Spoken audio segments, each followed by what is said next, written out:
Yo, what's up mga tropa peeps? Magandang umaga po sa inyong lahat. At nako, medyo ano po itong ating topic. Medyo brutal.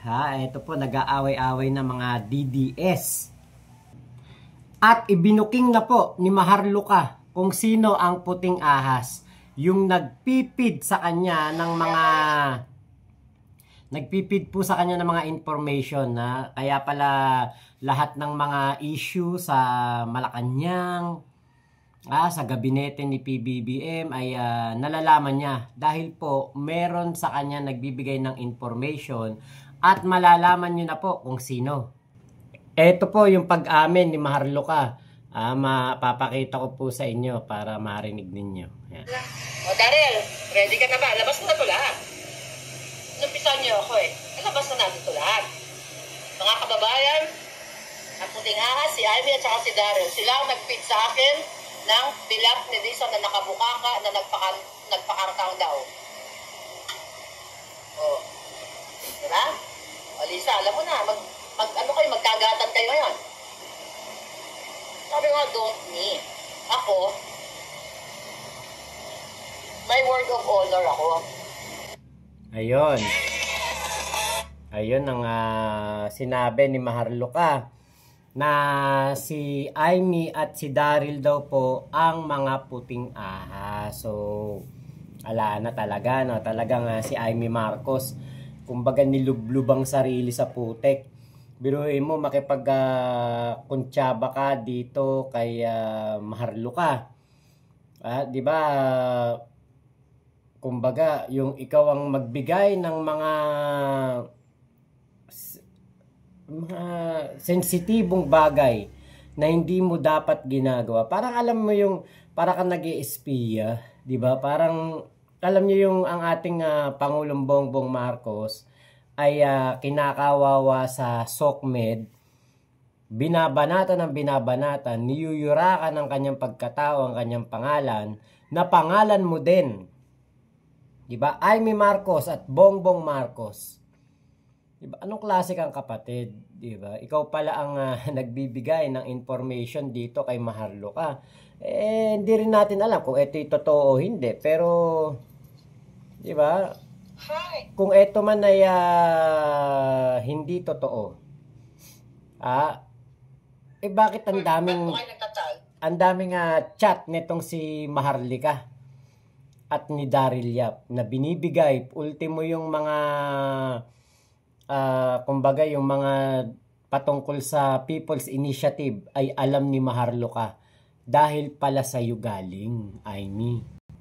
So ito po yung galing sa live, ito yung video ni Maharlika sa live niya. Pakinggan niyo po yung mga sasabihin dito ni Maharlika. Oh wow, ang lakas naman makasosyal nito mga bakla. Cheers! Ayan. Oh. Ano daw? Di ka raw? Ano daw? Di ka raw binayaran ni Amy kaya tinira mo? Siya nagsabi, JC Go. Really? Yan na bagong narrative? At alam na nakibigyan siya? Text, message, verbal. Sinabi na naman nila yan. May bago na naman sila. Taga-desperado na sila, no? No, palangga, desperado na. Oy, Amy, babalo. Diba? Gusto nyo ba ilabas ko yung conversation namin ni Daryl? Huwag nyo ko inahamon-hamon. Asan ang cellphone ko? Gusto mo ba ito, Daryl? Ano, ikaw ba nag-uutos niyan? Gusto mo? Kasi check ko lang ng mga pinagsasabi nyo dito sa akin. Ano na, may bago na naman yung palangga? Ano na, pakita ko lang Okay, Daryl Yap. Ikaw ba nag-utos niyan? Gusto mo ilabas ko yung mga mensahe natin dito? Mga ganyan natin? Yung message ni Amy, nasa na yun? Pero huwag mo nang burahin kasi na-screen record ko na to lahat. Amy, gusto mo pakita ko yung message mo? May bago ba sila, palangga? Okay, madali, ito. Dali lang Amy, meron ka dito sinabi na last year, nalalabas ka na. Sabi mo, adik yung kapatid mo. O, sige nga, labas mo ebidensya mo na nangingi ako ng piso sa'yo. Oh.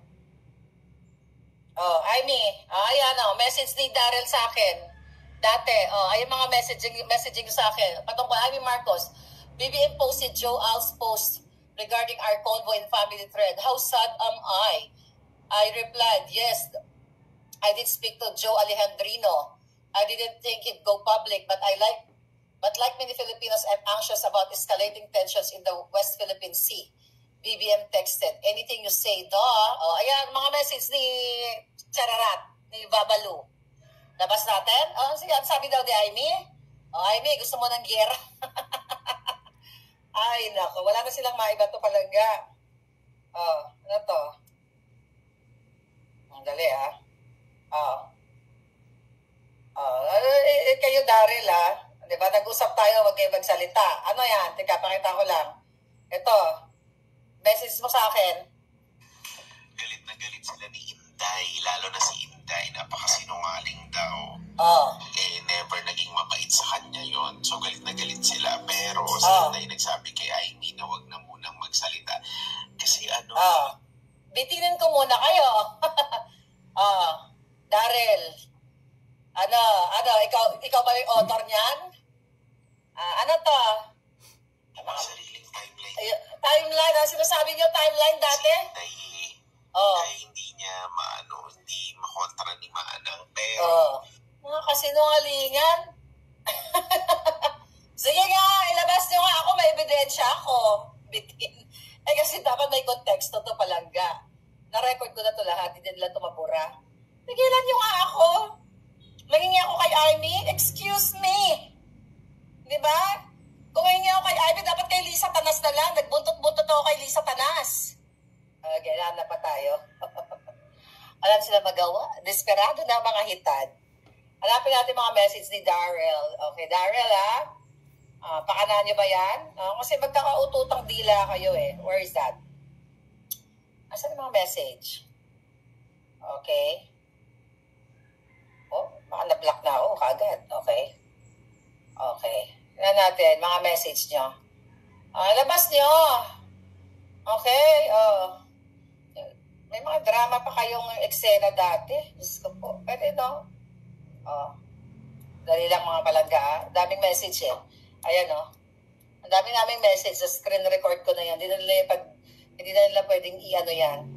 Ipagtanggol. Ano to?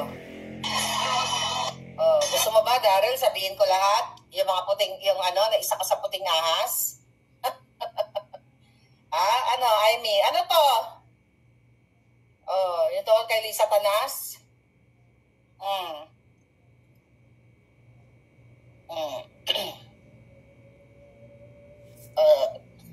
Ano to? Diba ang sasabi? Ito yung mga pinangasa mo kami dati, Amy. Yan yung mga message nila sa akin. Ano sabi? Kasi tinatanong ko, si Amy, ano na ba talaga? Kasi tinatanong ko, dahil sabi mo, sabi ko si Amy, ano na ba talaga? Kasi sabi ni Amy, ibubuking na yung kapatid niya na nag-addictos Benedictos. Ano sabi sa akin nyo? Team Daryl, Team Amy. Si Amy, PRRD, Amy, Inday Batulat, sila ang game. Is ang game din ng admin. Iba ang sasabihin. Sabi niya, iba ang gagawin. Tapos sabi ni Amy, ano sabi to? Akala ko let's play their game. Hindi, wag yan. Ito muna. Message ni Amy dito. Yung tungkol dyan sa nagkabayaran ng 150 million tungkol sa, ano tawag dito? Tungkol sa charter change. Di ba galing sa'yo yan, Amy? Ano yung pinagsasabi mo? Higilan nyo nga ako. Dami nyo katarantaduhan. Labas ko to lahat. Ito pa. Okay. Andali Mga mensahe. Dami kasi. Ano to? Sino to? Diba? Ayan sinisendan mo ako ng mga Ben sentiments. Tingnan natin. Sinungaling kayo. Dami niyong hanash. Saan ang message ni, Babalina? Yung hanash ninyo. Ano sabi niya? Yung message na yan na misend ni Senator sa DDS group chat. Babasahin ko yan na misend na yan. Yan, mga chika nyo, mga hanas ninyo. Ano sabi ni Amy dito? Amy Mangga pala. Tigilan nyo lang ako. Anong sasabihin sa Saturday sa prayer rally? Traumatic yung meeting kay BBM. Kanina kunwari wala siyang alam. Yung pala todo niyang sinusuportahan ang People's Initiative na yan. Ayan Amy, labas mo. Naumingi ako sa'yo. Eto, lalabas ka message mo na napunta sa akin. Sabi mo, anong sasabihin sa Saturday prayer rally? Ito yata yung doon sa yung nagsalta siya ng mga napapaligiran ng demonyo yung ading niya. Traumatic yung meeting kay BBM. Kanina kunwari wala siyang alam. Sinabi niya sa kapatid niya, yung pala todo-todo niyang sinusuportahan ang PI para magkaroon ng 2 times 5-year term at iba pa. So alam ni Amy Mangga na gusto niya na si Marcos Jr., di ba? At si Tambalusas ay magkasabot dun sa putang inang initiative na yon. Okay? Huwag niyo ako inahamon-hamon. May ebidensya tayo. Yung issue ng pagbabaliwala sa Senado, ay baliwala rin sa kanya. Wala siyang pakialam sa batas at payag pala siya kina Martin at sa PI na magpapanatili sa kanya sa posisyon ng 10 taon at mahigit pa. Yan ang gusto nila sa People Initiative na yan, mga kababayan. Kakahiya kung ano ang binatikos sa ama ko, mas malala pa ang gagawin niya. Traidor sa konstitusyon, traidor sa bayan, traidor sa aming pamilya. Hindi ko na siya kilala, higit hindi siya maaring anak ng ama ko. Screenshot nyo. Amy, yan ang message mo. Post ko na lang yan. Ang dami niya sinasabi. Alam mo pala Kaya na. Diba? Kaya diba, sabi ko sa inyo, yung putang inang initiative na yon. Kita nyo po etong si Amy Marcos ay nilublub ang sarili sa kung saan nakalublub din doon sa putik na yon itong si Maharlika. Bumaba siya sa level ni Maharlika at pumailalim pa, no? Grabe talaga ang Amy Marcos na to. Alam niyo po, nung napanood ko to kanina, nung makita ko, meron ako ibang vlog dapat. Sabi ko, eto unahin ko kasi kumbaga parang nakakasulasok na realidad ng buhay ng ating Pangulong Bongbong Marcos na meron siyang kapatid na traidor. Si Amy Marcos ang traidor sa taong bayan, traidor sa mga Pilipino, traidor sa ating konstitusyon. Kita nyo, kahit na ano pa ginawa ng ating Pangulong Bongbong Marcos, kahit na ano pa ang ginawa nitong si Amy Marcos, kita nyo kung gaano kabait ang ating Pangulong Bongbong Marcos. Ito na ginagawa ni Amy, puro katarantaduhan na, di ba? Ito January pa to. Nung inilabas to na ni Daryl Yap kay Maharlika. Tinatraidor niya na ang ating Pangulong Bongbong Marcos, ni Amy at ni Daryl Yap. Actually, matagal naman na silang kumbaga parang umayaw kay PBBM. Ngayon, okay lang naman kung ayaw nila kay PBBM, kung umalis sila sa pagsuporta kay PBBM, pero yung makikipagkuntsabahan sila dito sa isang Maharlika na wala pong kumbaga alam niyo yung wala tong wala tong pinipili. Talagang kung gaguhan. Napakapangit pong kasama sa buhay nitong si Maharlika. Hindi ka matatahimik, hindi ka magkakaroon ng peace of mind. Ngayon, kahit na ano pa ginawa ni Amy Marcos, kita nyo, si PBBM nung panahon ng kampanyahan, kumbaga yung ng kampanyahan nitong 2025, sinali pa rin niya sa kanyang ticket ang kanyang kapatid na si Amy Marcos kahit na tinatraidor na siya nito. Ang bait ni PBBM. Ngayon ko lang na-realize talaga, grabe kabaitan ni PBBM. Etong si Amy Marcos ay kung siya pala talaga yung puting ahas at etong si Daryl Yap, talagang pwede talaga at eto talaga yung marami talagang nalalaman. Actually, parang hindi si Amy Marcos ang nakaka-chat ng direkta ni Maharlika. Ang nakaka-chat ng direkta ni Maharlika ay si Daryl Yap. Si Daryl Yap ang nagbibigay ng mga chat ni Amy Marcos kay Maharlika. Nay pa nga ang tawag, nakita ko dun sa video. Nung pinakita ni Maharlika yung conversation nila ni Daryl Yap, Nay pa ang tawag niya kay Maharlika. So, Amy Marcos, talaga, traidor sa kapatid at walang kwentang kapatid. Diba? Nung panahon ng kampanyahan, itong si Daryl Yap, grabe ang suporta kay PBBM, diba? Pero dahil lang pala sa tropa sila kasi ni Amy Marcos, 'di ba? Kita nyo naman pag dito sa kampanyahan. Ang alam ko si Daryl Yap ang gumawa ng niyan ng campaign ads nila, yung itim ang kulay ng bansa, 'di ba? Nakakadismaya lang talaga na kung sino-sino iniisip natin na puting ahas, yun pala ang puting ahas, kapatid mismo ng ating Pangulo at etong direktor. Alam niyo magaling si si Daryl Yap, magaling na direktor, yung Bean Sentiments niya. Yung mga comedy skit niya, yung pelikulang Patayo. Nanonood ako diyan. Pero alam mo yung sinayang niya yung kanyang talent, ginagamit sa ganitong kababawan, ganitong katsipan. 'Di ba? Biruin mo makipag kaisa kayo kay Maharlika o ngayon, 'di ba? Ibinenta kayo. 'Di ba? Ibinenta si Amy at si Daryl Yap. Sila pala ang puting ahas. Sobrang nakakadire. Parang alam niyo yung yak, parang ganun. Parang masasabi mo, yak, si Amy Marcos pala yung puting ahas.